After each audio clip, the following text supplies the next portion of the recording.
La turbulencia empezó en algún lugar sobre el Mar Negro, agitando el contenido del estómago en un desagradable cóctel de café de avión barato y un presentimiento de desgracia. Andrei miraba por la ventanilla, donde el ala del Boeing temblaba finamente, como si tuviera escalofríos, e intentaba encontrar alguna lógica en ese ritmo. No había lógica. Como tampoco la había en que sus vacaciones hubieran terminado 4 días antes de lo previsto. Amigos, y mientras Andrei reflexiona. Quiero recordarles que se encuentran en el canal Una historia de amor perdido, relatos en audio. Y nosotros continuamos. Papá, estás pálido, como si hubieras visto un fantasma. La voz de Kira se abrió paso entre el rugido de las turbinas. Su hija no se despegaba del móvil, unos auriculares grandes le colgaban del cuello como el collar de un chamán moderno. Solo estoy cansado, Andrei se frotó el puente de la nariz. Y lo de la quiebra del touroperador todavía. La situación, la verdad, era digna de un chiste, si no fuera tan desoladora. El touroperador Helios Tour había reventado con estruendo, dejando a miles de turistas sin sus habitaciones pagadas. La administración del hotel, sonriendo con sus 32 dientes de porcelana, les pidió a los huéspedes que se marcharan, de forma educada pero firme. Andrei, acostumbrado a controlarlo todo, desde los planos de los rascacielos hasta la temperatura del filete para cenar, se sentía humillado. Lo habían echado a la calle como a un escolar travieso. ¿Mamá ya lo sabe?, preguntó Kira, levantando por fin la vista.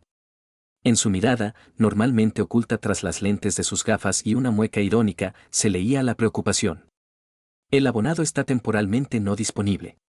Parece que en la galería de Margo vuelven a tener alguna exposición exclusiva donde bloquean la señal para que el arte se asimile mejor. Andrei sonrió con amargura, pero sintió una punzada en el pecho. Una aguja fina y afilada, en algún lugar bajo la costilla izquierda. El aterrizaje fue brusco. Las ruedas golpearon la pista como si el avión hubiera tropezado, y los pasajeros, por una vieja e inextinguible tradición, aplaudieron porque seguían vivos. Andrei no aplaudió. Intentaba respirar, pero el aire parecía demasiado denso. El taxi avanzaba por la carretera de Leningrado de forma exasperantemente lenta. La capital los recibió con un cielo gris y una lluvia fina y molesta que borraba al instante los restos del bronceado turco. Cuando por fin descargaron las maletas en el portal de su casa, salió a la luz un detalle más de este día catastrófico. Papá, Kira rebuscó en los bolsillos de su mochila. ¿Tienes tú las llaves? Andrei se quedó helado. Su mano se lanzó al bolsillo de la chaqueta, luego a la cartera. Vacío. Una imagen acudió a su memoria, las llaves, sobre la mesita de noche de la habitación del hotel, junto a una botella de agua a medio beber. En el ajetreo de la recogida de emergencia, simplemente se le habían olvidado. Hemos llegado, exhaló. Las mías se quedaron en Turquía. ¿Y las tuyas? Yo se las di a mamá antes de volar. Ella no voló con nosotros. En aquel entonces, Margo tenía plazos urgentes, clientes importantes y la exposición del siglo. Lo había enviado a él con su hija solos, prometiendo reunirse más tarde. Está bien, Andrei miró el reloj. Las 7:30. Margo no llegará a casa antes de las 10. Vamos a casa de Vadim. Vive cerca, en el complejo de la Ribera. Pasaremos el rato, tomaremos un café. Él siempre tiene esa variedad etíope que me gusta. Vadim no era solo un amigo. Era una constante. Se conocían desde hacía 25 años, desde la universidad. Vadim bautizó a Kira, Vadim ayudó a Andrei con las inversiones, Vadim era esa persona a la que podías confiarle el PIN de tu tarjeta y las llaves de tu caja fuerte. Hasta su complejo residencial se tardaba unos 10 minutos andando. Decidieron dejar las maletas con el conserje de su portal. El paseo no lo refrescó. Al contrario, con cada paso, Andrei se sentía peor. El dolor en el pecho se había transformado. Ahora no pinchaba, sino que ardía, como si alguien hubiera colocado una piedra incandescente detrás de su esternón. Lo achacaba al estrés. A la edad, al maldito café. Caminas como si tuvieras 200 de ping, observó Kira, adaptándose a su paso. Solo estoy pensando. Se acercaron al complejo de la Ribera. Era uno de esos complejos que diseñaba Andrei: cristal, hormigón, lujo discreto y una total falta de privacidad en los patios interiores, a pesar del alto precio. Frente al tercer portal, donde vivía Vadim, había un coche conocido. Un Bentley plateado con una matrícula que Andrei se sabía de memoria. Oh, ¿ha venido la tía Sana? Se extrañó Kira. Qué raro, Vadim dijo que estaba en Suiza haciendo un detox. Quizás ya ha vuelto, murmuró Andrei. Doblaron la esquina del edificio, acortando camino a través de unos arbustos decorativos, y Andrei se detuvo. Se detuvo tan bruscamente como si hubiera chocado contra una pared invisible. El coche no era el de Sana. Era el de uno de los clientes de Vadim, que a veces cogía para probar. Pero no era el coche lo importante. Junto a la puerta del pasajero abierta, había dos personas. Una mujer con una gabardina beige, idéntica a la que Andrei le regaló a su esposa en el último aniversario, y un hombre con un traje azul oscuro. Margot y Vadim. Andrei parpadeó, esperando que fuera una alucinación, un efecto secundario del cansancio. Pero la imagen no desapareció. Al contrario, adquirió una claridad aterradora. Vio cómo la mano de Vadim, la mano de su mejor amigo, descansaba con familiaridad en la cintura de su esposa. Vio cómo Margot echaba la cabeza hacia atrás, riéndose de algo que Vadim le decía, y luego lo atrajo hacia sí por las solapas de la chaqueta. El beso fue largo, húmedo y absolutamente descarado. No parecía una aventura casual. Así se besan las personas que se conocen la geografía de los cuerpos de la otra desde hace tiempo. Papá, exhaló Kira en voz baja. Ella también lo había visto. Andrei quiso dar un paso atrás, irse, desaparecer, borrar ese archivo de su memoria, pero sus pies se hundieron en el césped artificial de alta gama. Y el viento trajo fragmentos de frases. No llegará al invierno con ese ritmo de trabajo, la voz de Vadim sonaba burlona. El corazón de nuestro arquitecto no da para más. Más le vale, la voz de Margot era fría, tintineante como el cristal. Estoy cansada de fingir que soy la esposa perfecta. Esta galería devora dinero, y él ha empezado a hacer preguntas sobre las cuentas. Vadik, tenemos que solucionar lo de sus activos antes de que sospeche algo. Si no se va al otro mundo por sí solo, tendremos que ayudarle. Un sanatorio de régimen estricto o algo más radical. Tranquila, reina, Vadim la besó en el cuello. Lo arreglaremos todo. Los activos serán nuestros. Lo importante es que no cambie el testamento a favor de esa su jugadora. El mundo se tambaleó. Andrei sintió que la tierra se le escapaba bajo los pies. Una piedra incandescente en su pecho explotó, convirtiéndose en una supernova de dolor. Le golpeó el hombro izquierdo, le quemó el cuello, le arrancó el aire de los pulmones. Quiso gritar. Estoy aquí. Lo oigo todo, pero la garganta se le apretó con un aro de hierro. El cielo y la tierra se habían intercambiado. El asfalto gris le golpeó las rodillas, luego el hombro. Papá. La voz de Kira sonó como si viniera de debajo del agua. Andrei yacía sobre la hierba mojada, jadeando en busca de aire que no existía. Moscas negras danzaban ante sus ojos, ocultando las siluetas del coche. Comprendió que se moría. O, como diría su editor interno, se estaba desconectando. Pero no podía morir ahora. No podía darles ese placer. Kira cayó de rodillas a su lado, sus manos temblaban mientras tecleaba frenéticamente en la pantalla del teléfono, llamando a una ambulancia. Papito, respira, por favor, respira. En su voz resonaban lágrimas, lágrimas de verdad, de niña, que él no oía desde que tenía 10 años.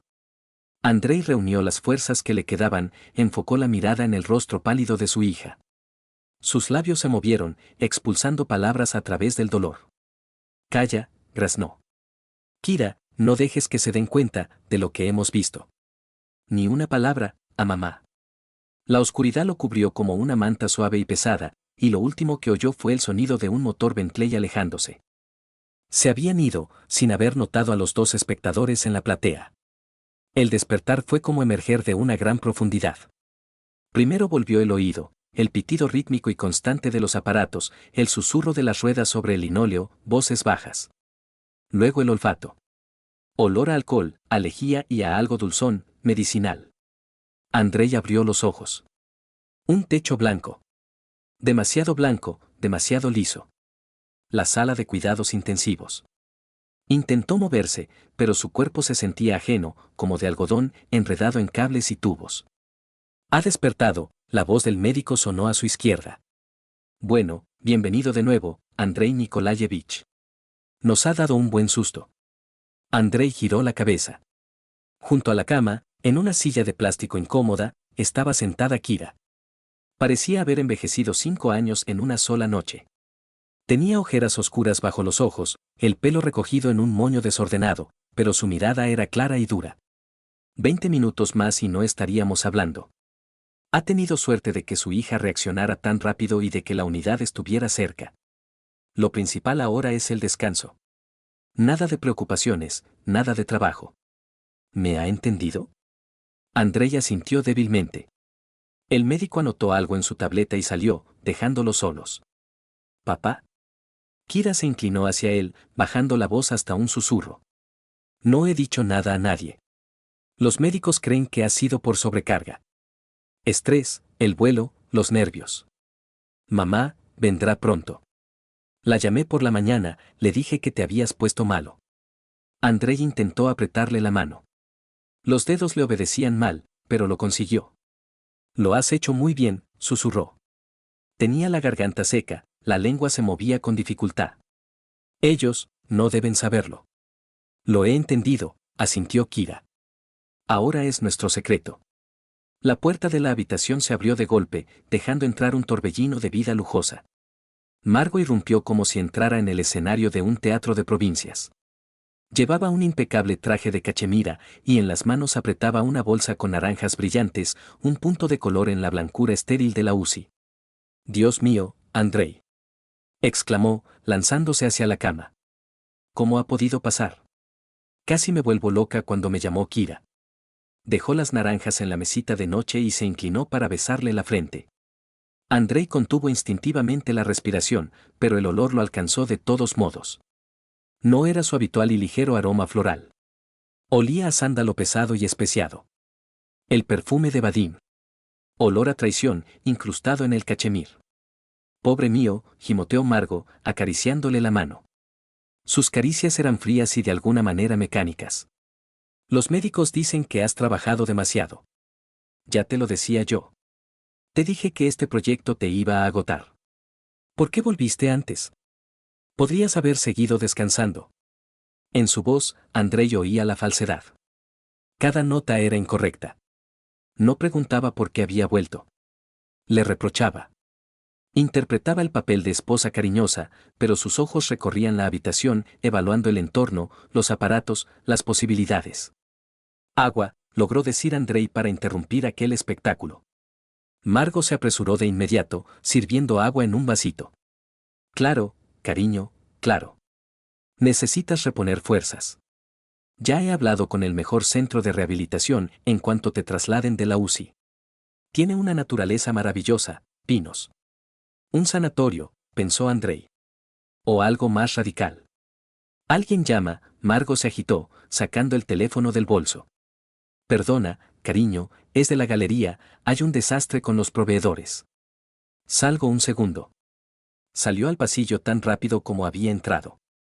Andrei la siguió con la mirada, llena de un frío odio. Kira, la llamó. El teléfono. Dame mi teléfono. Papá, no deberías. Dámelo. Rápido. Kira, mirando hacia la puerta, sacó el smartphone de sus pertenencias y se lo puso en la mano. Andrei desbloqueó la pantalla con un dedo tembloroso. En la lista de notificaciones había un mensaje del banco. Inicio de sesión desde un nuevo dispositivo. Dirección IP. Calle. Introduzca el código de confirmación. Calle. La casa de Vadim. No habían perdido el tiempo. Mientras él yacía conectado a la vía intravenosa, debatiéndose entre la luz y la oscuridad. Intentaban acceder a su cuenta de reserva. Esa misma, la que solo conocían él y Vadim. Andrei cerró los ojos. El dolor en el pecho se volvió sordo, de fondo. Al miedo le sucedió una claridad gélida y cristalina. No era solo una traición. Era una absorción hostil. La apropiación de su vida. La guerra ha empezado, hija, dijo en voz baja, devolviendo el teléfono. Y estamos a la defensiva. 2 días después, lo trasladaron a una habitación normal. Era una suite, pagada por el seguro, pero las rejas en las ventanas del primer piso, por seguridad, por supuesto, creaban la sensación de una jaula dorada. Andrei yacía mirando al techo, construyendo en su mente una estructura. Como arquitecto, sabía que si los cimientos estaban podridos, el edificio debía ser demolido. Con cuidado. Piso por piso. Para no derrumbar a los vecinos, pero para que no quedara rastro de la podredumbre. La puerta crujió. En el umbral estaba Vadim. Se veía impecable. Un traje italiano, el pelo perfectamente peinado, una sonrisa blanquísima. Pero en sus ojos nadaba la inquietud. No por su amigo, sino por él mismo. Viejo. Vadim abrió los brazos de par en par al acercarse a la cama. Vaya tela. ¿Has decidido poner a prueba el sistema sanitario? Se sentó en el borde de la cama, un gesto que antes a Andrei le parecía una muestra de hermandad, pero que ahora le provocaba el impulso de apartarse. Hola, Vadik, la voz de Andrei era débil. Se esforzaba por aparentar que estaba hecho polvo. Pues, el motor ha empezado a hacer ruidos. Margo no se encuentra, Vadim negó con la cabeza, fingiendo compasión. Dice que no eres tú mismo. ¿Qué dicen los médicos? ¿Pronósticos? Viviré, Andrei hizo una pausa, observando la reacción de su amigo. Por una fracción de segundo, el rostro de Vadim se tensó, pero se relajó al instante. Pero, han dicho que necesito reposo absoluto. La cabeza, una especie de niebla. La memoria se me va a trozos. ¿Memoria? Vadim se animó. ¿En qué sentido? Pues, no recuerdo cómo llegué. No recuerdo cómo llamaron a la ambulancia. Solo recuerdo Turquía, y luego, oscuridad. Y ahora, confundo los números. Intenté recordar la contraseña de la tableta, pero no puedo. Vadim chasqueó la lengua con compasión, pero un brillo depredador cruzó sus ojos. Eso pasa. Hipoxia cerebral, esas cosas. Escucha, Andrew, he estado pensando. Ya que no estás en forma ahora, quizás deberías asegurarte. Tenemos ese proyecto criptográfico que compartimos. Tú tienes las claves. Si de repente, bueno, ya sabes, todo se bloquea por completo. Quizás me cedes temporalmente los códigos de acceso. Transferiré los activos a un fondo de cobertura seguro para que Margo y Kira no necesiten nada mientras te recuperas. Andrei miró a su mejor amigo y se quedó asombrado. ¡Qué cabrón! Un cabrón cínico y calculador. Ni siquiera espera a que el cuerpo se enfríe. Quiere desvalijarlo en vida, aprovechándose de su indefensión. Vadik, Andrei cerró los ojos, fingiendo agotamiento. Yo no lo recuerdo. Tengo la cabeza hecha un lío. Está todo apuntado, en alguna parte. Pero ahora mismo ni siquiera recuerdo dónde está esa libreta. Venga, esfuérzate, hermano. Vadim se inclinó más cerca, su voz se volvió melosa. Es importante. Por la familia. Luego, susurró Andrei. Estoy muy cansado. Mañana, ¿vale? Me duele la cabeza horrores. Vadim estaba claramente decepcionado, pero no se atrevió a insistir. Está bien, descansa. Me pasaré mañana. Recupérate, hermano. Ya haremos alguna escapada a la montaña, ¿recuerdas? Recuerdo, respondió Andrei como un eco. Tan pronto como la puerta se cerró tras Vadim, la máscara de anciano impotente se desprendió del rostro de Andrei. Se incorporó en la cama, sin prestar atención al mareo. En un rincón de la habitación, sentada en un sillón, estaba Kira. Durante la visita de Vadim, fingió dormir bajo una manta, con la capucha de su sudadera puesta. ¿Lo has oído? Preguntó Andrei. Kira se quitó la capucha. Su rostro estaba pálido de rabia. Lo he oído. Por la seguridad de la familia. ¡Qué desgraciado! Escúchame atentamente, Andrei empezó a hablar rápido, con claridad. Como en una reunión antes de entregar un proyecto. Volverá. Y buscará. Cree que soy un vegetal. Esa es nuestra ventaja. ¿Y qué hago yo? Hoy Margo estará en la galería hasta tarde, es la inauguración de su exposición. No habrá nadie en casa. Necesitas entrar en mi despacho. Ajá, sé dónde están las llaves, asintió Kira. No esas llaves. En la estantería, en la segunda balda desde abajo, está la obra completa de Dickens. El tercer tomo es falso. Dentro hay una caja fuerte. La clave es tu fecha de nacimiento, 8 dígitos. Kira abrió los ojos como platos. ¿En serio? ¿Una caja fuerte en un libro? Papá, eso es un cliché de película de espías. Precisamente por eso nadie buscará ahí. Todos buscan electrónica compleja, paneles ocultos. Esto es un clásico. Ahí dentro hay una carpeta. Verde, de plástico. Y una memoria USB. ¿Qué hay en la memoria USB? Andrei sonrió con dureza. Mi seguro de vida. Ahí está el historial de todas las transacciones de Vadim de los últimos 5 años. Sus esquemas turbios, comisiones, desvío de dinero de clientes a paraísos fiscales. Lo he estado recopilando, por si acaso. Intuición. Resulta que no ha sido en vano. ¿Y en la carpeta? En la carpeta están los documentos de propiedad y un poder notarial general para la gestión de mis activos que preparé hace un año, pero no firmé la fecha. Necesitas llevarte todo eso. ¿Y luego qué? Ya se me ocurrirá algo. Y Kira, Andrei miró a su hija directamente a los ojos. Ten cuidado. Si Vadim se da cuenta de que tenemos la carpeta, hará cualquier cosa. Esto ya no es un juego. Kira se ajustó las gafas y una sonrisa malvada, nada infantil, apareció en sus labios. Recibido, capitán. Misión carpeta verde iniciada. Lo saquearé. De verdad. La lluvia golpeaba las ventanas del apartamento como si quisiera lavar la fachada de la lujosa vivienda de toda su respetabilidad fingida. Kira estaba en el recibidor, sin atreverse a encender la luz. Su hogar, donde conocía hasta el crujido de cada tabla del parqué, ahora le parecía un territorio ajeno, una retaguardia enemiga plagada de minas. Se sacudió las gotas de la capucha de su sudadera y entró en el despacho de su padre. El aire estaba viciado, olía a papel viejo y a la tapicería de cuero del sillón, el olor de una estabilidad que ya no existía. El tercer tomo de Dickens, se recordó, mientras se acercaba a la estantería. El lomo del libro se dio con facilidad, revelando el panel metálico de la caja fuerte. Kira introdujo 8 dígitos, la fecha de su cumpleaños.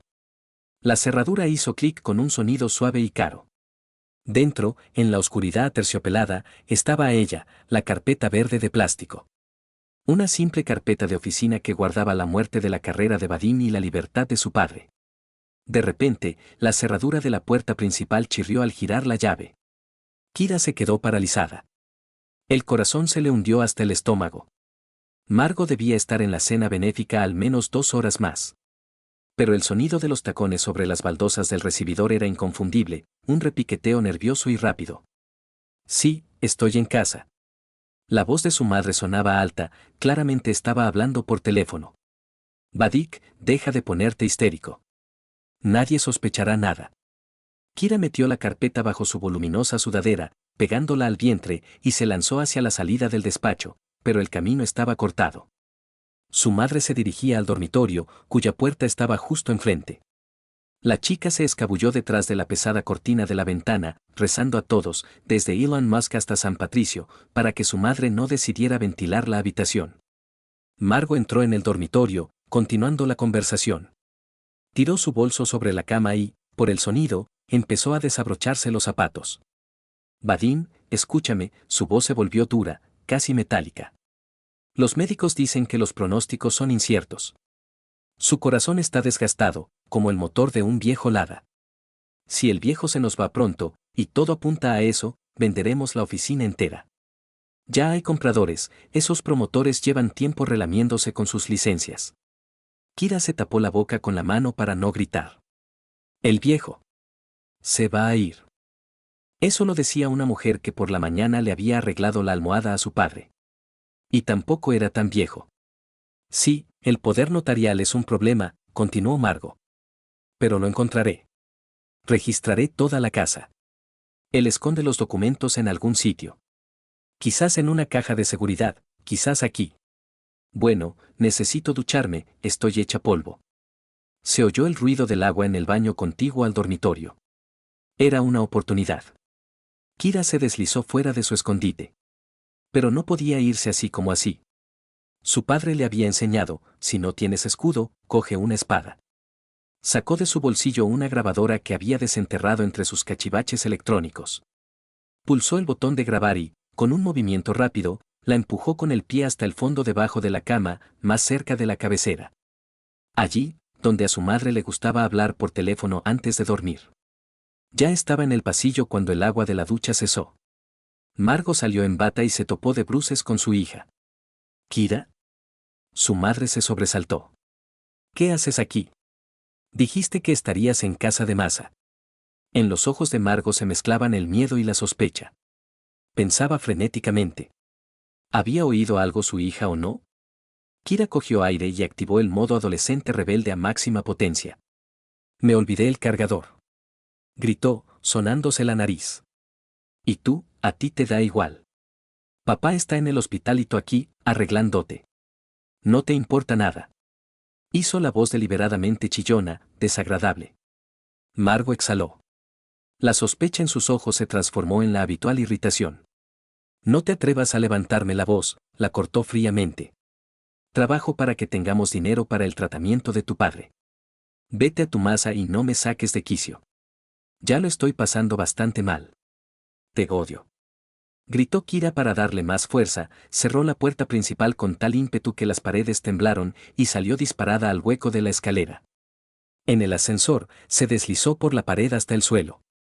Le temblaban las manos, la carpeta verde le quemaba la piel bajo la sudadera y en sus oídos aún resonaba el cínico, si el viejo se nos va pronto. En la habitación del hospital reinaba el silencio, solo roto por el zumbido rítmico del aire acondicionado. Andrei estaba sentado en la cama, con las piernas cruzadas, y parecía un monje en meditación, si no fuera por el pijama de hospital.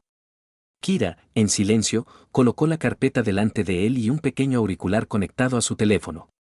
Estuve allí, dijo en voz baja. Lo grabé. Andrei se puso el auricular. Durante unos minutos permaneció inmóvil, mirando fijamente un punto de la pared. Su rostro no cambió. Oía la voz de su mujer. Oía sus razonamientos sobre la venta de su obra cumbre, el estudio de arquitectura. Oía cómo lo llamaba material desechado. Finalmente, se quitó el auricular y lo colocó con cuidado sobre la mesita de noche. ¿Sabes? Su voz era aterradoramente tranquila. En la construcción existe el concepto de fatiga del metal. La estructura parece intacta, pero se han acumulado microfisuras en su interior. Basta un solo golpe para que todo se derrumbe. Creen que ya no sirvo para nada, pero no es así. Y además, tengo un arma secreta, tú. Puso una mano sobre la carpeta verde. Aquí está todo lo necesario para que Vadim acabe entre rejas. 7 años. O, teniendo en cuenta de quien robaba el dinero, simplemente desaparezca en el bosque. Pero no lo entregaremos a la policía. De momento no. ¿Y qué vamos a hacer entonces? Preguntó Kira. ¿Qué vamos a hacer? Llamaremos a Boris. Boris Davidovich, en el pasado conocido en ciertos círculos como Boria Betón, era ahora un respetado filántropo y propietario de una cadena de centros logísticos. Hacía 10 años, Andrei le había diseñado una casa de campo con un nivel subterráneo capaz de resistir el impacto directo de una bomba aérea. Boris le dijo entonces, me has salvado los nervios, arquitecto. Si alguna vez necesitas esconderte, llámame. Andrei marcó el número. Los tonos de llamada se hicieron esperar. Sí. Resonó un bajo profundo y retumbante. Boris Davidovich, soy Andrei. El arquitecto. Andrei. He oído, he oído. ¿El corazón? El corazón está bien. Me duele el alma. Necesito ayuda. No física. Legal. Y logística. Necesito desaparecer. ¿De quién huimos? ¿De Hacienda o de la mafia? De mi mujer y de mi mejor amigo. Se hizo una pausa en la línea, luego se oyó una breve risa. Esos son los animales más peligrosos. Te he entendido. En 1 hora, habrá un coche en la entrada de servicio. Una ambulancia, privada. Te llevarán en silencio, pero con sirena. Gracias. Andrei colgó y miró a su hija. Prepárate. Vienes conmigo. Pero si pasa algo, te vas a casa de tu amiga a estudiar para los exámenes. Cuando Margot llegó corriendo al hospital a la mañana siguiente, con una nueva tanda de naranjas y un plan preparado para trasladar a su marido a un internado privado de rehabilitación, se encontró con una cama perfectamente hecha y vacía. ¿Dónde está? Chilló, agarrando por la manga a una enfermera que pasaba. Le han dado el alta, respondió ella con indiferencia, consultando la ficha. Estado estable, el paciente ha firmado el alta voluntaria. ¿A dónde? A paradero desconocido. Vino una ambulancia a por él. Margo dejó caer la bolsa. Las naranjas se esparcieron por el suelo como brillantes pelotas naranjas, botando alegremente, como burlándose de su pánico. Con dedos temblorosos, marcó el número de Vadim. Ha desaparecido. Siseo al teléfono. Vadik se ha escapado. La habitación vacía. ¿Qué quieres decir con que se ha escapado? La voz de Vadim se quebró en un falsete. Si apenas podía andar. Significa que fingía.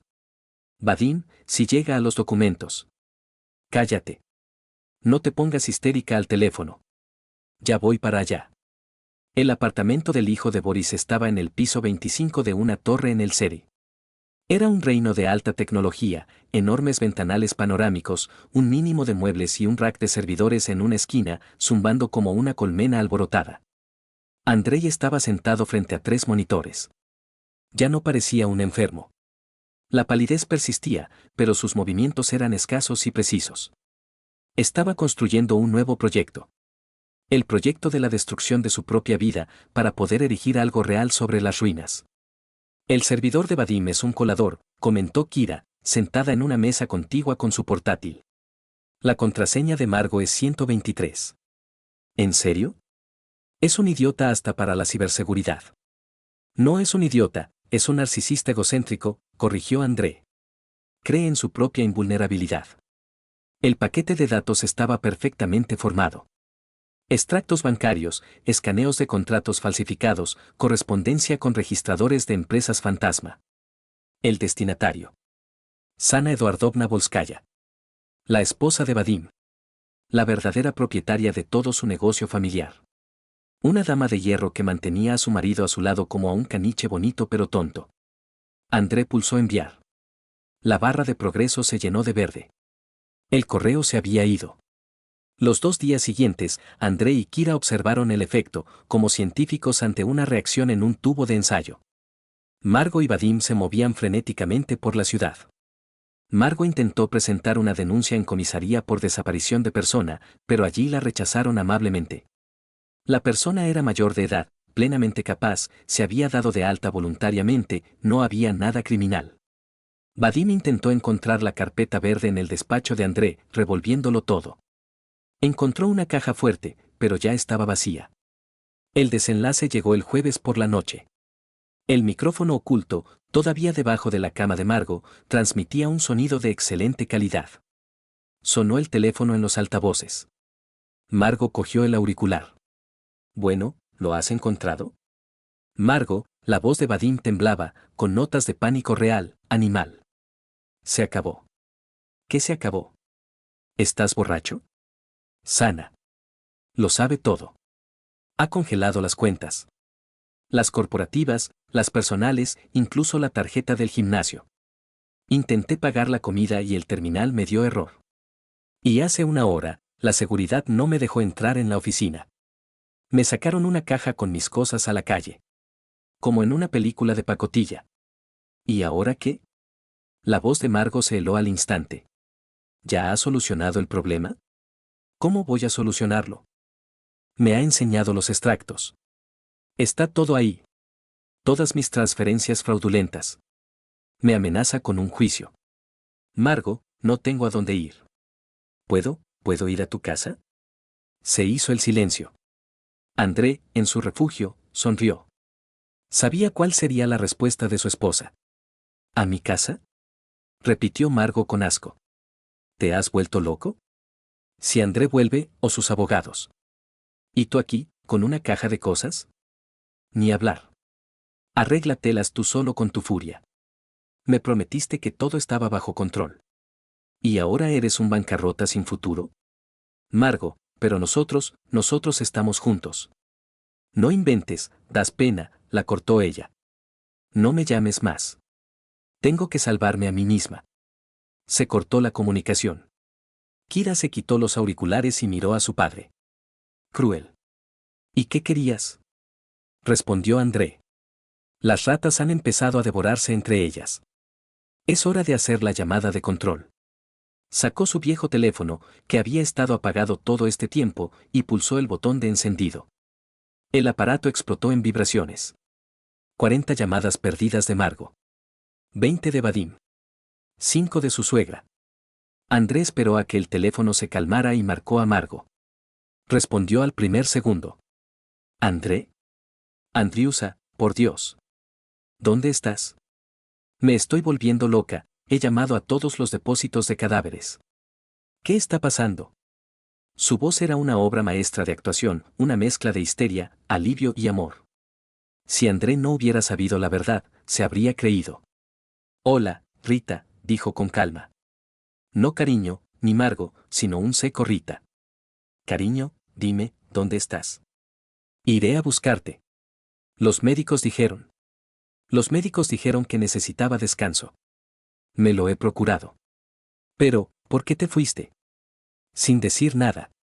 Me he pedido el divorcio, Rita, la interrumpió su torrente de mentiras. Mi abogado se pondrá en contacto contigo mañana. Al otro lado del hilo, algo cayó. ¿Divorcio? Susurró ella.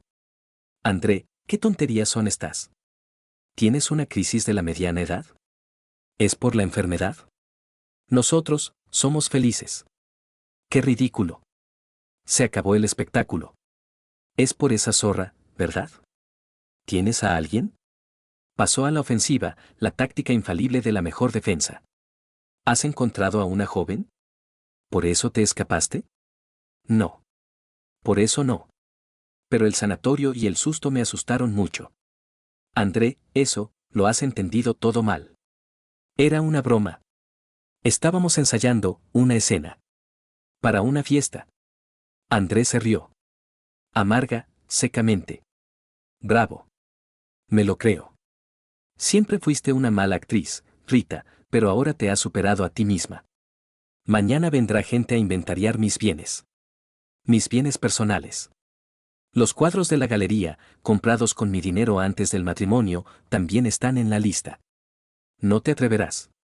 Chilló ella, la máscara se desprendió por completo.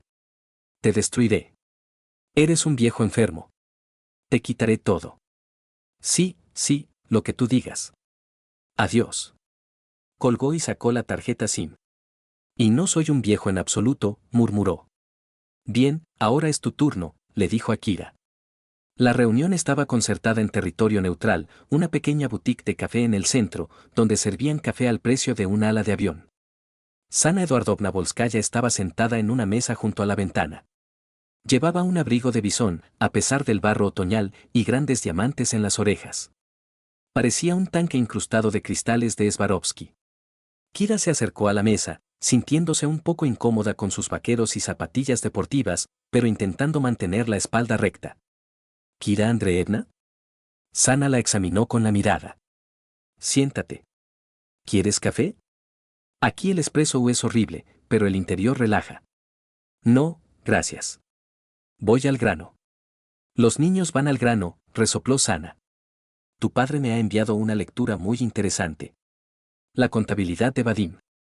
Impresionante. Sabía que robaba un poco, pero no pensaba que a esta escala. Estaba robando a su propia familia. Quería más. Lo sé. Tu padre me ha ahorrado mucho dinero, niña. Lo aprecio. Vadim ahora no es nadie. Lo he echado sin indemnización. Le he quitado el coche. El piso está a mi nombre.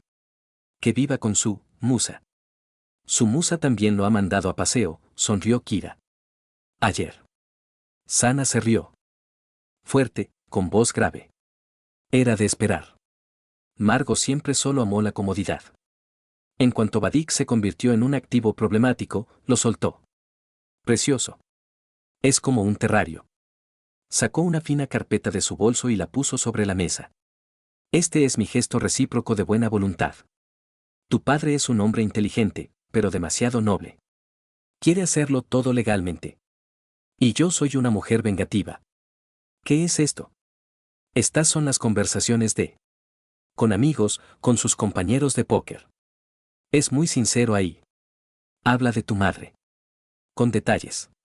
La llama, digamos, con palabras poco literarias. Vieja tonta con dinero es el epíteto más suave. También habla de su piel flácida y de cómo le revuelve el estómago su pretensión de ser inteligente. Cogió la carpeta. ¿Por qué me da esto? Porque quiero que lo vea. Y lo oiga. En público. Es un idiota, pero es mi idiota, al que he mantenido. Y ella se ha metido en mi familia. Quiero que la humillen igual que ella me ha humillado a mí. Dáselo de mi parte a su padre. Dile que son balas para su último disparo. Se levantó, se echó el abrigo y, sin despedirse, se dirigió a la salida, dejando tras de sí una estela de perfume caro y frío. Abrió la carpeta. El primer mensaje que vio la hizo arrugar el ceño. Le escribía a alguien con el neck macho. Aguanto a esta percha solo por la pasta de su marido. En la cama, un tronco, en la vida, una víbora. Ojalá me largue pronto con la pasta. Ay, mamá, susurró, esto no te va a gustar. Pero te lo has buscado. El edificio del juzgado parecía construido con el único propósito de aplastar la voluntad de quienes entraban con la monumentalidad del granito y el olor polvoriento a tedio oficial. Sin embargo, se sentía como la prima Ballerine en el escenario del Bolshoi. Había elegido para la vista un vestido negro impecablemente sobrio pero escandalosamente caro, que debía decirle al juez, soy la esposa en duelo, obligada a salvar los activos familiares de la locura de mi marido. Su abogado, un hombre con una sonrisa de tiburón y unos honorarios comparables al presupuesto de un país pequeño, extendía con seguridad los papeles sobre la mesa. No se preocupe, le susurró. Tenemos el informe sobre el estado mental inestable de su cónyuge tras el hospital. Insistiremos en un examen forzoso. Y mientras tanto, congelaremos todas sus cuentas. La mitad del patrimonio ya lo tiene en el bolsillo, y lucharemos por la otra mitad. Estaba sentado enfrente. Tranquilo. Espeluznantemente tranquilo. Llevaba, no el traje de chaqueta habitual sino vaqueros y un sencillo jersey azul oscuro. No la miraba a ella, sino a algún punto a través de la pared, como si estudiara las estructuras portantes del edificio. A su lado estaba su representante, una mujer joven con una mirada penetrante, la misma que trabajaba para. Levántense, el tribunal entra. La jueza, una mujer con el rostro de una subdirectora cansada, hojeó el expediente como si leyera una mala novela. La demandante insiste en la disolución del matrimonio. El demandado miró a por encima de las gafas. El demandado afirma que el demandante no es consciente de sus actos debido a una enfermedad. Exactamente así, su señoría, se levantó de un salto, haciendo sonar sus gemelos. Mi cliente está sumamente preocupada. Sufrió un gravísimo ataque del que luego huyó del hospital. Su comportamiento es irracional. Está destruyendo la familia, sucumbiendo, quizás, a ideas paranoicas. Solicitamos que se designe un examen psiquiátrico forense. Se secó un ojo seco con un pañuelo de encaje. Solo quiero salvar a mi marido, añadió en voz baja, poniendo en su voz toda la pena escénica de la que era capaz. Él mismo no entiende lo que hace. La jueza dirigió la mirada a. Demandante, ¿qué dice usted? Se levantó lentamente. Su señoría, mi corazón sí ha fallado. Pero mi razón está más fría que nunca. Y para ahorrar tiempo al tribunal, pido que se interrogue a un testigo. A mi hija. Frunció el ceño. Su señoría, la niña tiene 17 años. Está bajo la influencia de su padre. Protestamos. ¿Está la testigo en el pasillo? Interrumpió la jueza. Tráiganla. Se abrieron las puertas. Entró en la sala. Apenas contuvo una mueca. Su hija parecía, adulta. Nada de sudaderas holgadas. Una camisa sobria, el pelo recogido en una coleta. No miró a su madre. Caminó hacia el estrado, marcando el paso. La jueza suavizó el tono. ¿Entiende por qué está aquí? Sus padres se divorcian. El tribunal debe determinar su lugar de residencia, aunque, dada su edad, es más bien una formalidad. ¿Con quién quiere quedarse? Un silencio se cernió sobre la sala. Se oía el zumbido de la lámpara fluorescente en el techo. Se inclinó hacia adelante, dispuesta a fingir una madre cariñosa que abre los brazos. Me quedo con mi padre, la voz de era firme como un pilote de hormigón. No hay discusión. Exhaló, solo estás confundida, papá te está manipulando. Su señoría ignoró la réplica de su madre. La cuestión no es solo el lugar de residencia. La cuestión es la seguridad de mi padre. Tengo pruebas de que las acciones de mi madre y su socio, el ciudadano, han tenido un carácter que amenazaba la vida de mi padre.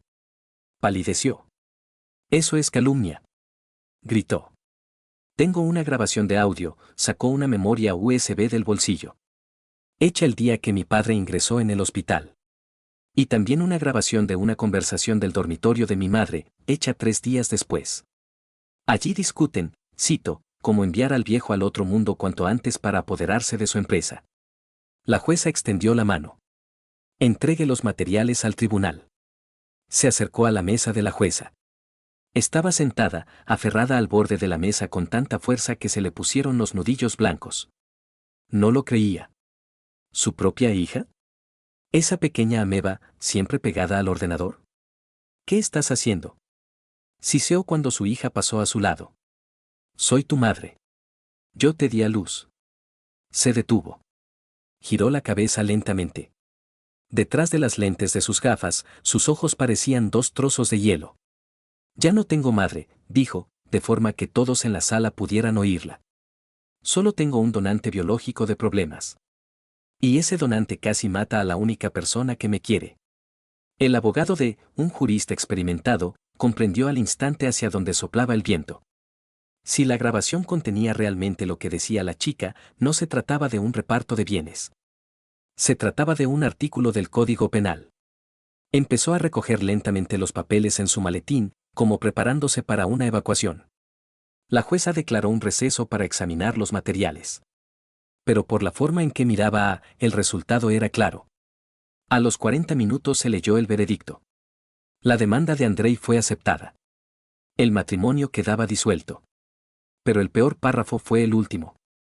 El tribunal considera necesario remitir los materiales presentados a la Fiscalía para su revisión, en cuanto a la posible existencia de indicios de un delito tipificado en... Margo salió del juzgado con las piernas temblorosas. Buscaba a Andrei con la mirada, quería decirle algo, justificarse, gritarle, pero él ya se alejaba por el largo pasillo. No se giró. A su lado caminaba Kira, y Andrei la llevaba de la mano, un gesto que no se permitían desde hacía muchos años. La vida de Margo se desmoronaba como un castillo de naipes, pero ella era de esas mujeres que se pintan los labios incluso en un avión que se cae. Exhibición de vanidad, así llamaba en su fuero interno a la inauguración de una nueva exposición en su galería. Era su última oportunidad. Si demostraba a la sociedad que todo estaba en orden, que seguía siendo la reina del mercado del arte, los patrocinadores no le darían la espalda. El escándalo del juzgado se había logrado silenciar por el momento. El abogado, tras cobrar una fortuna, consiguió que la fiscalía no diera curso inmediato al asunto, achacándolo todo a disputas familiares. La galería relucía. Los camareros servían champán cristal.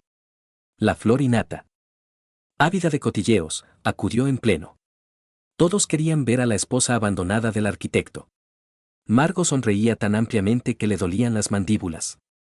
Revoloteaba de un invitado a otro, hablando del minimalismo conceptual de los lienzos expuestos. ¿Y dónde está su esposo?, preguntó con sorna una dama con un sombrero que parecía un nido. Andrei, está un poco indispuesto, Margo agitó la mano con la copa. Vacaciones creativas. Ya sabe cómo son los genios, tan caprichosos. En el centro de la sala había una enorme pantalla de proyección. En ella, bajo una lenta música electrónica, se sucedían las imágenes de cuadros, manchas abstractas, geometría, la búsqueda de significados. Y ahora, Margo aplaudió, atrayendo la atención, la culminación de la noche. Videoarte de un joven artista que descubrí en Berlín. Se atenuó la luz. Todas las miradas se dirigieron a la pantalla. La música cesó. La pantalla parpadeó, se llenó de interferencias y, en lugar del videoarte, apareció una ventana de mensajería. La familiar interfaz verde. La sala empezó a murmurar. ¿Es parte de la performance?, preguntó alguien. Margo se quedó helada. Esto no estaba en el guión. En la pantalla apareció el primer mensaje. Remitente. Vadim. Foto de perfil, su Vadim, sonriendo a pleno pulmón. Texto del mensaje: escucha, esta vieja carca me saca de quicio. Deberías ver cómo se unta la cara con maquillaje para ocultar las arrugas. Apenas me aguanto la risa cuando se hace la experta en arte. Su galería es un agujero negro para el dinero, y ella de arte sabe lo mismo que un cerdo de naranjas. Un suspiro recorrió la multitud. Alguien se rió entre dientes. Margo sintió que la sangre se le retiraba del rostro. Quiso gritarle al técnico que apagara el proyector, pero se quedó sin voz. Nuevo mensaje en la pantalla. Ten paciencia, hermano. El arquitecto pronto se nos va. El motor falla. Tan pronto como palme, lo venderemos todo y nos largaremos a Niza. Y Margo, bueno, la dejaré al cabo de un año. ¿Para qué quiero esta antiguaya? ¿Me prestas dinero mientras tanto? Y a continuación, una foto. Vadim en la cama. Pie de foto, por la salud del cornudo Andrei. El silencio en la sala se volvió ensordecedor. No era solo humillación. Era un linchamiento público. Apágalo. Chilló Margo finalmente, lanzándose hacia el panel de control. Apaga esto ahora mismo. Pero el técnico se encogió de hombros. El sistema estaba bloqueado desde fuera. En ese momento, se abrieron las puertas principales. Andrei entró en la galería. Llevaba un abrigo negro, tranquilo, sereno. Los invitados, como las aguas del Mar Rojo, se apartaron ante él, formando un pasillo. Andrei se acercó a Margo. Ella estaba de pie bajo la pantalla, en la que seguían apareciendo detalles sucios de lo que Vadim pensaba realmente de su cuerpo, su mente y su talento. Ella temblaba, el rímel se le había corrido, convirtiendo su rostro en la máscara de un Pierrot. ¿Por qué? Susurró. ¿Por qué has hecho esto? Yo. Andrei arqueó una ceja con sorpresa. Rita, sobreestimas mi crueldad. Yo no he hecho nada. Simplemente he comprado los derechos exclusivos de publicación. ¿Qué has dicho? Tu Vadim. Intentó vender este archivo de mensajes y fotos a un tabloide amarillista para ganar dinero para un billete de salida del país. Sana lo dejó sin un céntimo. Yo le compré el material. Lo pagué caro, eso sí. Pero el dinero del divorcio me lo permite. Y luego pensé que te interesaría saber a quién dejaste entrar en tu cama. Margo se cubrió el rostro con las manos. Los invitados empezaron a marcharse. Nadie quería estar cerca de ella. El hedor a descomposición social era más fuerte que el aroma del cristal. Andrei sacó un manojo de llaves del bolsillo. La galería pertenece a mi empresa, Rita. Según los papeles. Mañana habrá cerraduras nuevas. Este edificio está a la venta. Dejó las llaves en la mesa del buffet, directamente en un plato de canapés. Y puso al lado un segundo juego, pequeño, con un llavero en forma de Torre Eiffel, son las llaves del piso de Otradnoye. Ese que compré como un idiota. Margo levantó la mirada hacia él, con los ojos llorosos. En ellos brillaba una esperanza. El piso. Al menos algo. Gracias, susurró. De nada, Andrei sonrió. La verdad es que hay un matiz. Dejé de pagar la hipoteca de ese piso hace 3 meses. Tienes exactamente 30 días para saldar la deuda con el banco. De lo contrario, se lo quedarán. Suerte, Rita. Se dio la vuelta y se dirigió a la salida. Sus pasos resonaban en el salón que se vaciaba. Andrei. Le gritó a su espalda. Andrei, perdóname. Lo arreglaré todo. Él no se giró. Salió a la fresca noche, aspiró profundamente el aire que olía a lluvia y a gasolina, y por primera vez en mucho tiempo, sintió que respirar no dolía. Pasó un año. El sol se ponía en el mar, tiñendo las olas del color del cobre fundido. El viento, aquí en la costa, era diferente, salado, denso, real. Andrei se quitó el casco y sacudió el pelo, en el que habían aparecido canas, pero le sentaban bien. Su nueva moto, una pesada crucero cromada, crujía suavemente con el motor que se enfriaba. Siempre había soñado con una así en su juventud, pero primero no tenía dinero, luego tiempo, y después Margo decía que era vulgar y peligroso. Ahora, lo único peligroso era vivir una vida que no era la suya. Se encontraba al borde del precipicio, con vistas a la obra. Abajo, crecía el esqueleto del nuevo centro cultural. Cristal, madera, luz. Ni muros ciegos, ni búnkeres. Apertura a los elementos. Era su mejor proyecto. Papá. Le llamó una voz clara. André se giró. Kira subía por el sendero. Estaba bronceada, el pelo aclarado por el sol. En su camiseta, una inscripción. Error 404. ¿Has vuelto a bajar a toda pastilla por la carretera de curvas?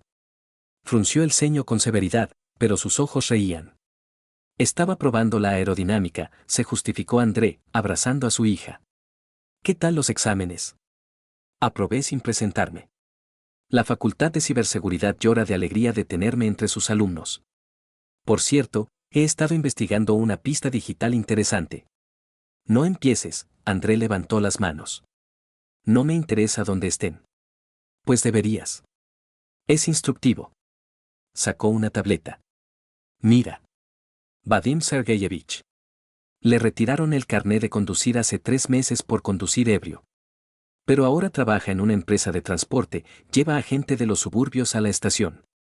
Su puntuación en la aplicación es de 3,7. Se quejan del olor a alcohol y de sus conversaciones insistentes sobre cómo casi poseyó un imperio. André resopló. ¿Y ella? Kira deslizó el dedo por la pantalla. Margarita Pavlovna. El banco se quedó finalmente con su piso. Ahora alquila un estudio en las afueras. Trabaja de recepcionista en el salón de belleza Charodeica. Pide cita a las clientas para la manicura y prepara el café. Intentó abrir un blog de moda, pero en los comentarios le recordaron rápido la exposición. La reputación en la era de Internet no se limpia, papá. Es como un tatuaje en la frente. André miró al mar. No sentía pena por ellos. La ira había desaparecido, dejando solo una leve perplejidad. ¿Cómo había podido vivir tantos años en un reino de espejos deformantes? Su teléfono emitió un pitido. Un mensaje de Sana. André, los documentos para la fusión de nuestros fondos están listos. Tu proyecto del paseo marítimo ha sido aprobado. ¿Cuándo vuelas para firmar? Escribió una respuesta corta. En una semana. Todavía tengo un par de atardeceres por ver aquí. ¿Vamos a cenar? Propuso Kira. He encontrado un sitio donde hacen unos jincalis estupendos. Vamos, aceptó André. Se puso el casco, bajó la visera. El corazón latía firme y potente. La cicatriz en el pecho seguía ahí, una fina línea blanca, recuerdo de que todo lo que no te mata, te hace más fuerte. El cimiento está rehecho, pensó, soltando el embrague. La casa vieja, demolida por completo. La escombrera, vaciada. Ahora se puede construir de nuevo. La moto arrancó, alejándolos de las sombras del pasado, hacia el sol que, a pesar de todo, siempre sale por el este.